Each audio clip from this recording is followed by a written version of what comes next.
Hi guys, Ben Habib is completely unhinged, and I'll give you an example of that in just a moment. Now, he set up his own political party called Advance UK following a falling out with Nigel Farage. Now, Ben Habib used to be a member of the Brexit Party, he was a member of the European Parliament, then he of course joined Reform UK, but had a falling out with Nigel over the direction of the party. Now, what Ben was suggesting was actually quite reasonable, but he failed to understand that it's a dictatorship and Nigel Farage has the final say. But have a listen to what he had to say here about his new party splitting the right-wing vote. So we've got something that's unique, I think, in party politics. A college which we've created, which sits between the membership and the executive, effectively a completely non-executive board of people, and that is going to be the heart, soul, conscience, and political, intellectual heft of the party, which will be unsullied by monetary motives and other mechanisms by which politicians are induced into doing things that they shouldn't do. But aren't there too many parties on the right now? And if that trend continues, the right will never get back into power. So this is, if you don't mind me saying so, Ian, very lazy terminology. There's no such thing as the right wing. It's convenient to label those of us who are proud of our country, want borders, want deregulation, want the seat of power to be parliament. It's convenient to label us as right wing. But actually what we are is we're patriotic. We believe in the nation state of the United Kingdom. The opposite view is what I call the liberal elite global order, who believe in supranational institutions, international law, basically governing countries, quangos and experts, the lanyard class, as you might call them, governing the country. And we, on our side of the debate, want to strip power away from them and put it back into Parliament.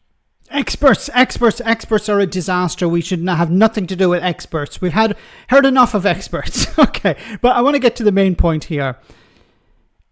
It's not a right-wing party. Stop calling us right-wing.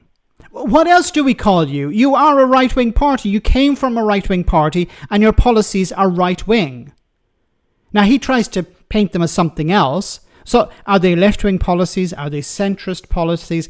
Are they right-wing policies? Obviously, they're right-wing policies because he represents a right-wing party. I understand what he's trying to sell, but it's not. No one's going to buy it. I don't see Liberal Democrats flipping to vote for Ben Habib's Advance UK. I don't see people from the Greens flipping over. I don't see people from the Labour Party. This is going to split the right-wing vote. This is going to take people away from Reform who are upset at the moment with Nigel Farage because he's not right-wing enough. There is another party or movement, Rupert Lowe's, which wants to just deport all immigrants. Okay, everyone, gone tomorrow. Stop the boats. We'll send the Navy into the English Channel and we'll shoot them or whatever. This is the sort of rhetoric we hear. This is right-wing rhetoric. This is an attempt to appeal to people who are upset, can I put it? People who are no longer trusting of Nigel Farage. On the right, people who don't think he's going far enough. People who think he's soft on immigration. Yes, believe it or not, there are people who believe that Nigel Farage is soft on immigration. So where are those people going to go?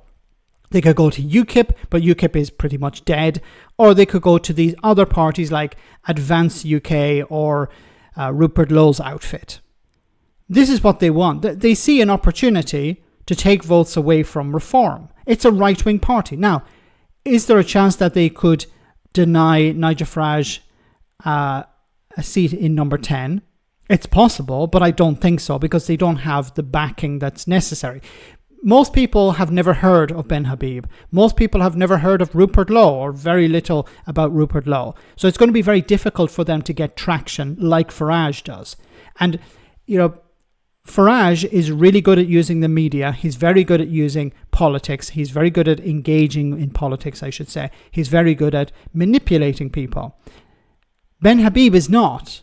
Rupert Lowe is not. So while they will appeal to a certain fringe, I think it's not enough to damage Farage, at least not at the moment.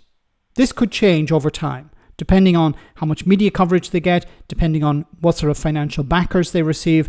But at the moment, they are a flea on, on Nigel Farage's backside. Nothing really to worry about at the moment. It could create a problem later on, but at the moment it's nothing really to be concerned about. And going forward, Farage is going to focus, of course, on the Conservatives and Labour, because that's where the real votes lie.